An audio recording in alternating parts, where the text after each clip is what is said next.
You know, when this long night will fade away, and we go back to our old ways, two perfect strangers in disguise.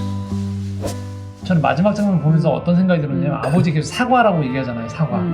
근데 한편으로는 좀 확대해서 보면서 윗세대가 가지고 있었던, 윗세대라고 해서 위에 부모님 세대를 다 뭐 모욕하려고 하는 게 아닌 지금 한국 사회 안에서의 어떤 그 면들이 한 단면이 드러나는 게 아닌가 싶었던 면들이 좀 있어요. 아까 슈퍼에 갔던 그 장면에 보면 아이 둘이 슈퍼에 가서 맨발로 왔단 말이에요. 내복만 입고. 슈퍼에서 먹던 어른들 둘이 왜 왔냐고 그랬더니 이제 아버지 폭력 때문에 왔다고 그 술을 먹고도 어른들한테 신고를 좀 해달라고 그러니까 어른 둘이 이 새끼가 그러면서 아빠 감옥 가면 니네 어떻게 살래? 아빠 빨간 줄 입고 아버지 전과자는 주냐고 막 물어가면서 애들 쭈쭈 하나씩 먹고 들어가라고 돌려보내는 그 장면이 그 세대 전반적인 그러면 그것들이 어떻게 보면 지금 한국 사회에서 이렇게 우리가 살아가면서 아프고 갈등이 중복되고 이런 것들에 대한, 물론 모든 걸 다 선배 세대한테 윗세대에게 넘길 수 없지만 한 단면에 사회적인 면들이 농축되어 있는 게 아닌가라는 그렇죠. 표출되어진 한 장으로 좀 보이기도 했었어요. 전 세대의 그런 정서는 충분히 그걸로 이해할 수 있을 것 같아요. 당연히 근데 그때 그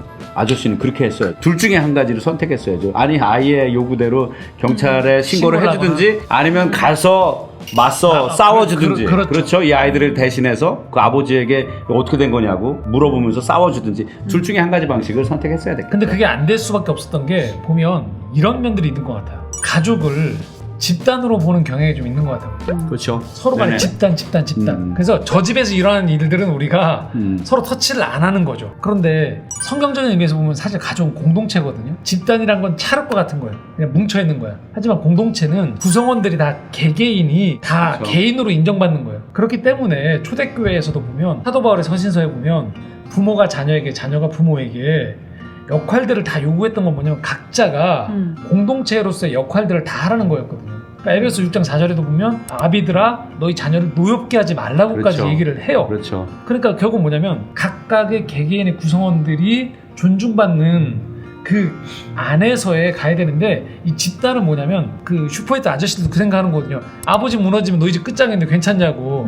이거는 전혀 집단적 사고예요. 그러니까 집단 안에서 어떤 폭력이 일어났을 때 우리 그걸 은폐한단 말이에요. 왜냐면 리더가 무너지면 우리 다 무너지니까 폭력이 일어나건 거짓이 일어나건 이거 자꾸 은폐한단 말이죠. 네네. 그런 방식들이 골마가서 지금 한국 사회 보면 가정마다 보면 드러내지 않는 되게 아픔들이 이 집단적 사고에서 있는 것 같고, 어떻게 보면 그래서 남의 집에 참견을 못하는 거죠.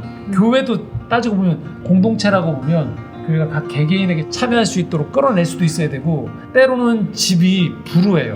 이게 폭력이에요. 그러면 개인은 엄밀히 말하면 분리를 시킬 수 있어야 돼요. 그렇죠. 그렇죠. 근데 이게 안 된 거야. 우리가 가정이나 교회나 집단의 속성이 있고요. 이것 굉장히 좀 좋은 거라고 생각하거든요. 근데 어떤 때에, 즉 무언가 좋은 일을 위해서, 옳은 일을 위해서 함께 뭉칠 적에 정말 찰흙처럼 이렇게 단단하게 뭉쳐있는 것 같은 느낌으로서 그 집단으로서 존재할 적에 가정이나 교회나 굉장히 큰 어떤 힘을 발휘하고 의미가 생겨날 것 같아요. 그런데 그 안에 문제가 발생하고 어떤 균열이 있을 적에는 또 개인이 만약에 상처를 받는다면 그런 것들이 멈춰져야 되고 이런 일들이 발생해서 건전하게 치유가 되는 또 일들이 발생해야 되잖아요. 근데 우리가 좀 그런 생각들을 많이 하는 것 같아요. 보통 가정하면은 예전에는 이제 남녀 간의 어떤 차별도 있어서 가장, 즉 남자, 아버지가 남편이 무너지면 마치 이 집안이 엉망진창이 되는 것처럼 여겼잖아요. 지금은 이제 많이 그런 것들은 많이 상쇄되긴 했지만 또 교회도 마찬가지예요. 교회도 담임 목사님이 지금 저 바깥에서 사람들에게 욕을 먹기 시작하면 교회는 무너지는 거야. 저는 성경적이지 않다고 생각해요. 네. 세상에 어떤 가치도, 그리고 누구 하나가 그 어떤 있는 위치에서 내려온다고 해서 그 공동체가 완전히 무너지고 엉망진창이 된다?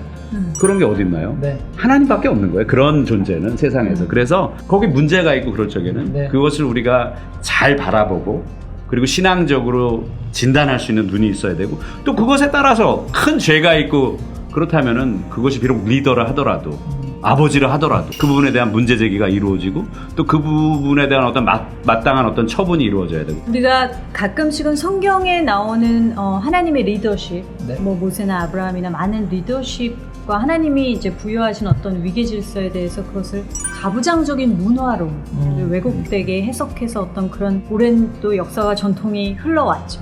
사실 지금 생각해보니까 그러네요. 교회 담임 목사님에 대한 우리의 어떤 편견이나 그런 가치관이나 아니면 가정에서 아버지를 대하는 모습도 마찬가지로 그런 가부장적인 어떤 그런 편견 아래서 이런 죄악들이 행해지고 그것에 대한 성찰이 없이 넘어가는 너무 습관대로 살아온 우리는 사과할 줄 모르는 어른이 되어버린 것이 아닌가.